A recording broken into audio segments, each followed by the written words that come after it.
One sunny morning, Peppa Pig and her little brother George went on a very special adventure. Mummy Pig and Daddy Pig surprised them with a visit to the newly opened time-traveling lift, a fascinating invention next to Madame Gazelle's school.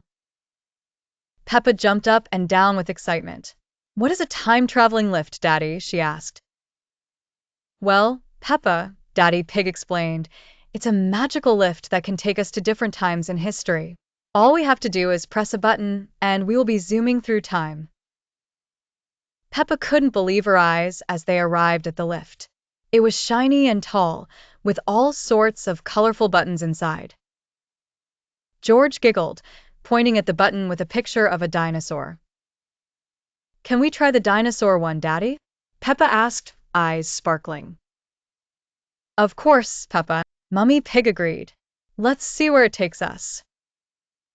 They all stepped into the lift, and Peppa pressed the dinosaur button eagerly. With a whir and a whirl, the lift started to spin, making everyone giggle and hold on tight. Suddenly, the doors whooshed open, and they found themselves in a prehistoric jungle, surrounded by towering trees and strange noises. George's eyes widened in wonder, and he spotted a friendly-looking triceratops munching on leaves. "Hello, Mr. Dinosaur," Peppa waved happily.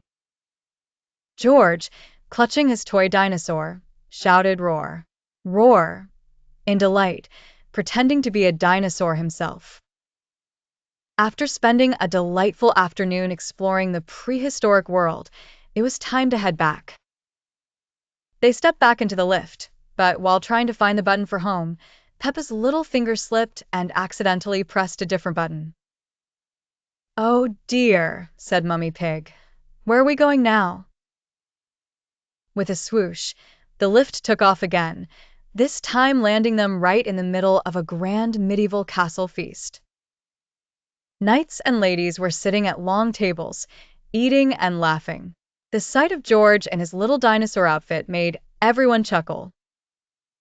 "Welcome," exclaimed King Daddy Dog, who was wearing a shiny crown.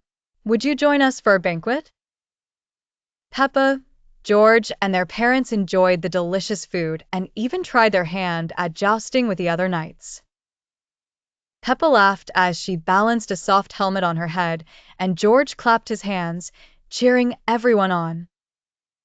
After a wonderful feast, they returned to the lift, waving goodbye to their new medieval friends. This time, Mummy Pig carefully pressed the button that said home, just to make sure they didn't end up somewhere unexpected again. With one last magical swoosh, they were back in their little town. "That was an amazing adventure, Mummy," exclaimed Peppa. "Yes, Peppa," said Daddy Pig. "We can always come back and explore more whenever we want." With happy hearts and tales to tell, Peppa and George hurried home, dreaming of all the exciting places they might visit next time with the time-traveling lift.